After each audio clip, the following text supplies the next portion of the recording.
जो मृतका के भाई थे, उन्होंने तहरीर में बताया कि उनकी बहन ने फांसी लगा ली है और फांसी की वजह उन्होंने बताई कि वसीम नाम के लड़के ने उनके साथ रेप किया और उस रेप करने के बाद उसने अपने दोस्त से बात की और उसकी ऑडियो वायरल की, जिससे शर्मिंदगी की वजह से उसकी बहन ने फांसी लगा ली है। तब पूरे मामले की हमने तफ्तीश की मुकदमा दर्ज करने के बाद, और जो अभियुक्त थे दोनों वसीम और फ़हीम, उनकी बरामद के लिए हमने जो टीम बनाई, उनकी गिरफ्तारी के बाद जो हमने उनसे पूछताछ की तो सारी चीज़ें सामने आई। उस चीज़ में मुख्य रूप से चीज़ सामने आई, जो मृतका थी उसकी भाभी थी अंजुम का चाल चलन ठीक नहीं था, जिस तरह से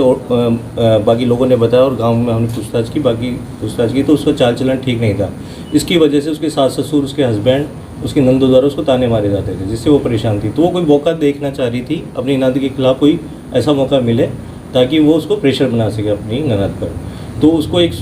सूचना मिली फ़हीम के द्वारा कि भाई तुम्हारी जो ननद है उसके वसीम के साथ संबंध है, वसीम ने उसके साथ संबंध बनाया। तो उसने कहा कि मैं इस बात पे यकीन नहीं करूँगी जब तक कि आप मेरे को सुना नहीं दो उस बात को। तो उसने कहा ठीक है। तो उसने कॉन्फ्रेंस पे लिया फ़हीम ने वसीम को, जो वसीम ने जिसके ऊपर रेप का आरोप है, और उस पर वो कॉन्फ्रेंस पे अंजुम रही, लेकिन वो साइलेंट रही। और उसने उस पूरी बातचीत को, जिसमें वसीम कबूल कर रहा है कि मैंने उसके साथ ज़बरदस्ती करके इस तरह के संबंध बनाए, तो उसने पूरा वो रिकॉर्ड कर लिया अंजुम ने वो रिकॉर्डिंग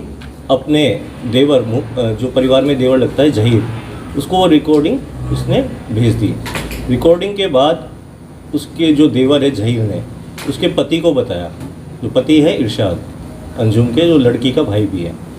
तो उसको बताया। तो जब वो ऑडियो वहाँ पहुँची तो वो घर पे आया, और घर पे आने के बाद उसने इस बात की सारी चर्चा की कि भाई इस तरह, वो अपनी बहन से पूछताछ की, तो वो बहन शर्मिंदगी की वजह से उसने इस तरह का स्टेप उठाया। तो इसमें मेन अभियुक्त तो वसीम है, जिस पे 376 दर्ज किया गया है। बाकी जो लोग, अंजुम है जो उसकी भाभी है, फ़हीम जिसने इस पूरी बातचीत को उससे वसीम से की,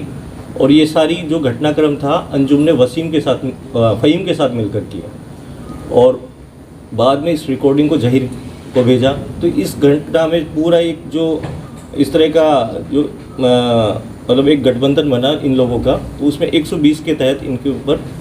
और पॉक्सो एक्ट के तहत